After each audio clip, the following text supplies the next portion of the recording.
Tu veux, tu crois, si tu ne crois pas. Mais moi, Dieu m'a dit, c'est toi qui es mon tuteur. J'ai dit à mon visa. Et puis, 2 jours après, il m'appelle, il dit, tu es prêt, on s'en va. Il dit, ah, c'est que tu as accepté.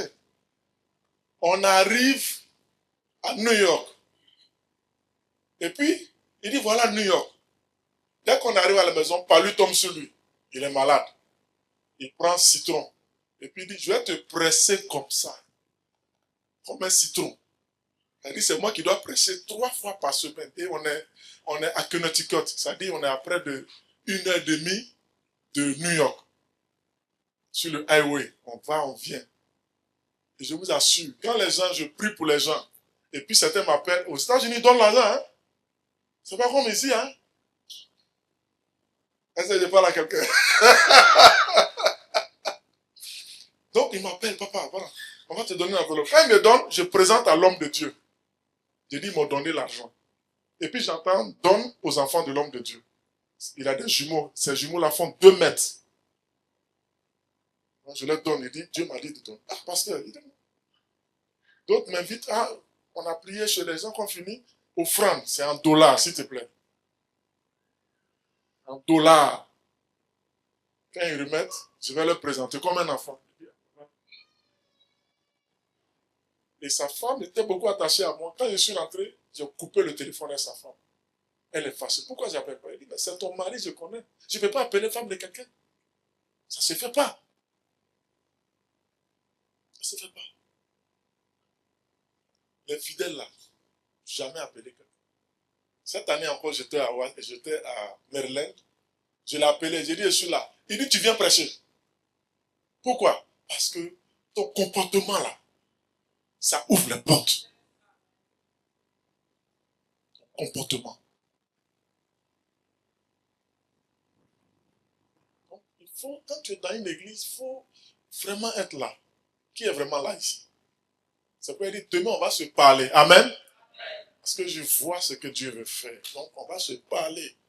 On va vraiment se parler pour que l'église là, ce qu'on a vu hier, qui a vu l'image hier, qu'on a terminé hier?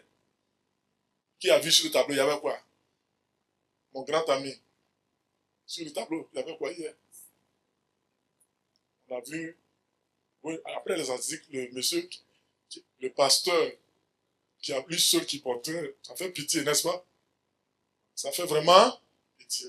Donc on va vraiment travailler sur ce paramètre. Que Dieu bénisse. Alors, ce soir, pour ceux qui n'étaient pas là hier, on a vu les statistiques et les musulmans sont plus nombreux que nous les chrétiens. Et nous devons travailler. Si on travaille jusqu'à 2030, les statistiques seront corrigées, seront en notre faveur. On a vu qu'on serait 43%, n'est-ce pas? Qui croit que c'est possible? Et c'est pourquoi ce séminaire est fait. C'est pourquoi on fait ce séminaire. Vous savez, dans l'Ancien Testament, il y avait la mission de Dieu. On appelait ça la mission centripète. La mission centripète. Quelqu'un répète avec moi. Centripète. Lève-toi et parle. Centripète. Ça veut dire quoi? Toutes les nations allaient vers Israël. Pour aller vers Dieu. On montait à Jérusalem. C'est la mission centripète. Mais dans la Nouvelle Alliance, dans le Nouveau Testament, c'est la mission centrifuge. Quelqu'un dit centrifuge. Ça dit que l'Église va vers les nations. L'Église va vers les nations.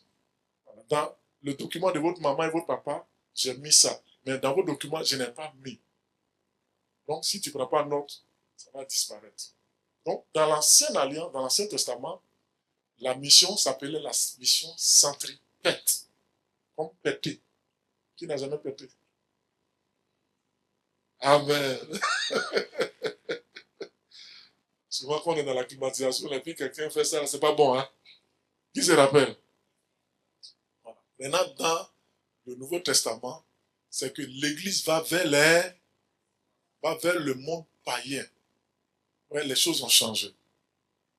Donc ça, c'est pourquoi l'Église doit être dans la dimension centrifuge.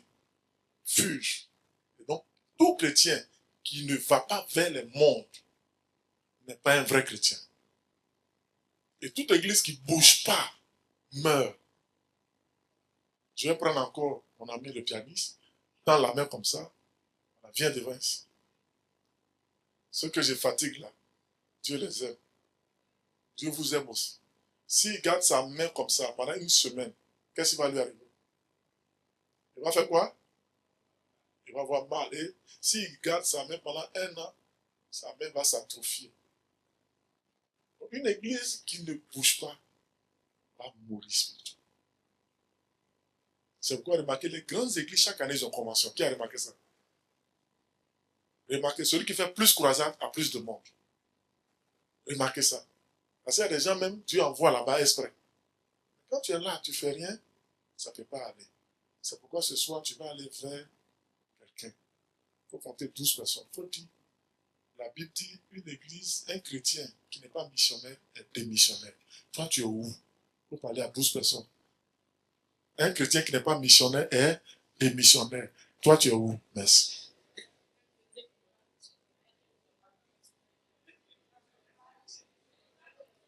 Il faut lui poser une question. Là, la nuit, il va faire cauchemar.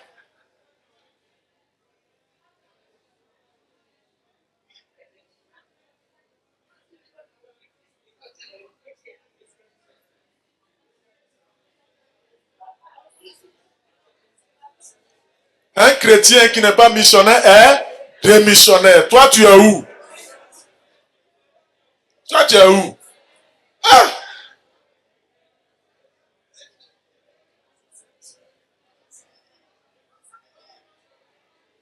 Il faut compter 12 personnes.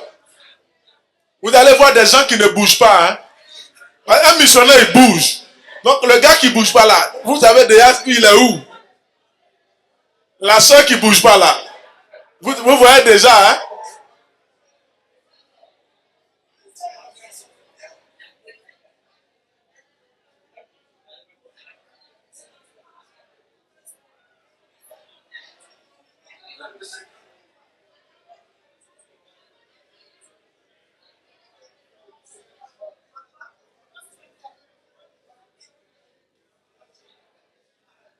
Donc, vous avez vu ceux qui ne sont pas missionnaires, ils ne bougent pas. Vous avez vu, non?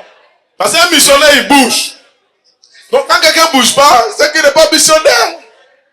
Il peut dire, je suis missionnaire, mais il ne bouge pas. Il ne bouge pas. Et le diacre, qu'est-ce que le diacre en train de bouger? Le diacre ne bouge pas, ouais, le diacre. Le diacre ne bouge pas.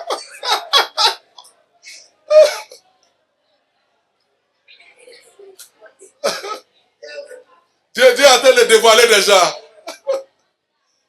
Asseyez-vous dans l'amour du Seigneur, c'est merveilleux. Alors ce soir, nous allons voir la différence entre une église missionnaire et puis une église qui n'est pas missionnaire. Je vous ai dit que la missiologie, c'est la science. La science. C'est la théologie des missions. Matthieu 16, verset 18, je lis. Et moi, je dis, tu es pierre, et sur cette pierre, je bâtirai mon église, et que les portes du séjour des morts ne prévaudront point contre elle. Donc, hier, on a vu que le Seigneur dit, hein, je bâtirai l'église de Diomandé, n'est-ce pas?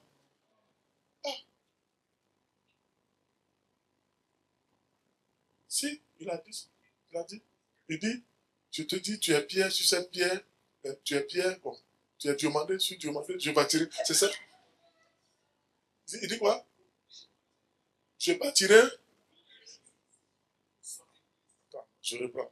Moi, je reprends. Hein. Peut-être qu'on a même Bible là. Il dit, bon, je bâtirai l'église de prophétesse Tola. C'est ça, hein? Bon, je bâtirai l'église du révérend Tola. La secrétaire, rappelle-moi ton nom. Amandine. C'est le même nom que ma fille. Ok. Et moi, je te dis, tu es pierre, et sur cette pierre, je bâtirai l'église d'Amandine, son nom. Mais qu'est-ce que vous voulez à la fin? Qu'est-ce que Dieu a dit alors? Oui, oui, lève-toi et parle.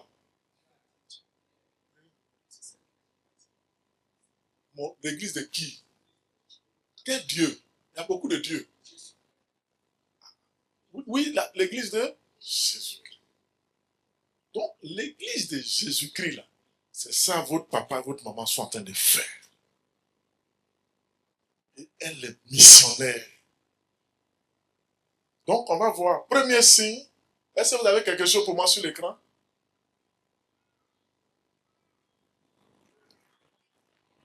Technicien, tu peux mettre le comparatif entre l'église missionnaire et l'église non missionnaire? Tu as ça? Tu n'as pas ça, hein? D'accord, c'est dans le livre. Donc, on va voir l'église, les signes. Quand quelqu'un a palu, qui a déjà eu palu? C'est pas bon, hein? Maintenant, qui a eu diarrhée? Diarrhée ne respecte pas les gens, hein? Tu n'as qu'à ta peau de bishop. Non, c'est la vérité, j'ai dit. Diarrhée ne respecte pas les gens. Quand diarrhée te prend, tu transpires, quoi. Et si tu es dans un immeuble, c'est compliqué. Le temps d'arriver en haut, là, tu as déjà fait pra. Maintenant, quelqu'un peut me dire comment on reconnaît les signes que la diarrhée est là. Oui? Hein? Oui, maman. Mot de? Lave-toi parle. Voilà. Premier signe, tu transpires, tu as là. Un autre signe. Tu as mot de ventre. Merci, maman. Oui? Qui d'autre? Tu n'es pas? Tu es obligé de bouger pour ne pas que ça sorte. Tu respires mal. Oui? Qui d'autre? Oui, il y a beaucoup de signes. Est-ce que tu peux chanter? Est-ce que tu es à l'aise? Oui? Tu deviens humble. Tu deviens petit. Maintenant, tu cherches quoi? La nourriture ou quoi? Tu recettes les toilettes.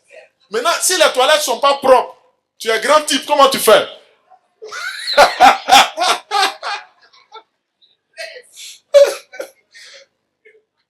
Vous voyez? Donc, de la même chose, de même que la diarrhée a des signes, de même aussi une église qui est missionnaire a des signes. Ça se voit. Une église qui n'est pas missionnaire aussi a des signes. Vous comprenez maintenant? Comment on peut savoir qu'une femme aime son mari? Hein? Comment on peut savoir qu'Amandine aime? C'est son nom, non? Son nom. Sauton, voilà, voilà, c'est bien prononcé. Elle ne prononce pas bien, elle prononce comme elle fait l'amour, elle fait le love à son mari.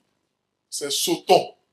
Okay. Donc, madame Sauton, comment on peut savoir que tu aimais monsieur Sauton? Les premiers jours. Comment tu sais que le monsieur là, il voulait de toi?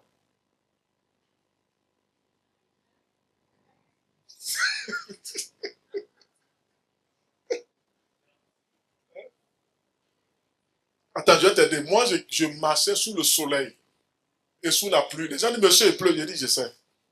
Mais où je vais là, il faut que j'arrive. Maintenant, pour toi, c'est comment? Ça me dit. Après la répétition. Waouh. Ok, donc il a détecté en même temps. Ok. Oui.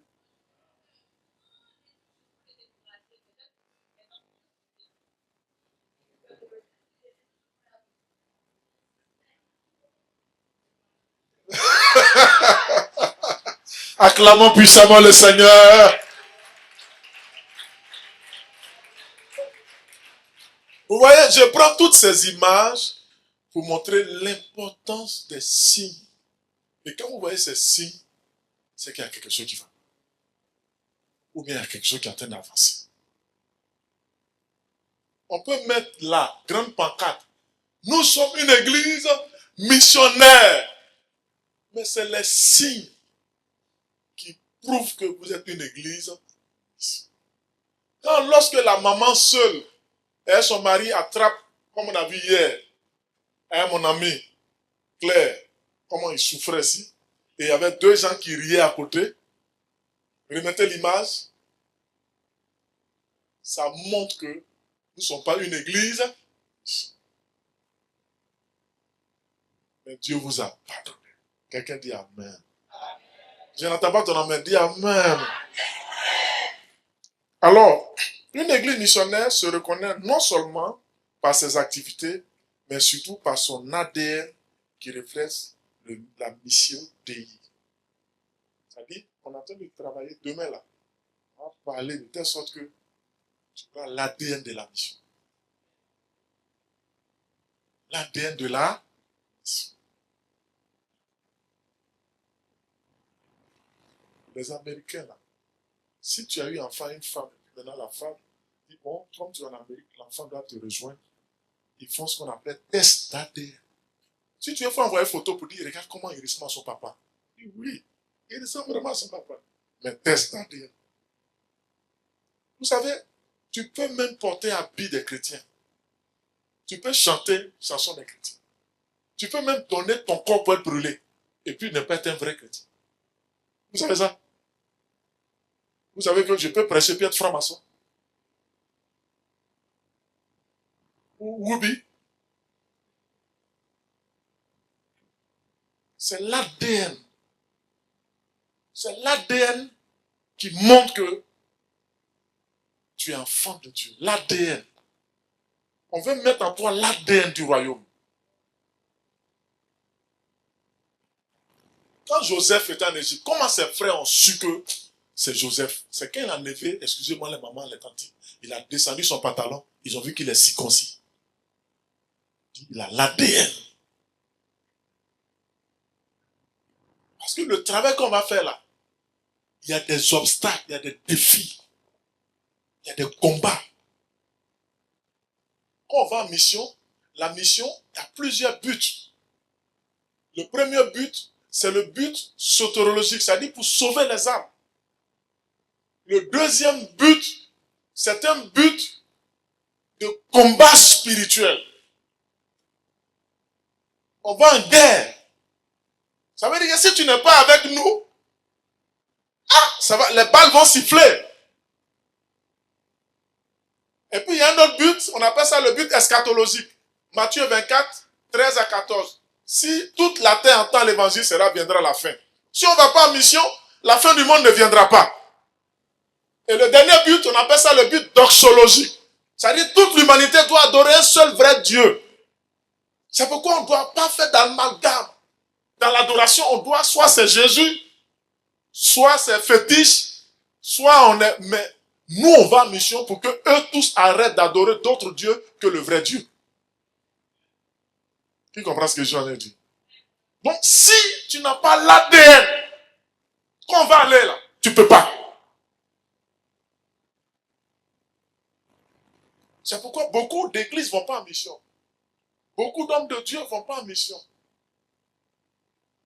Il y a un pasteur qui est allé en mission dans les 18 montagnes à Man.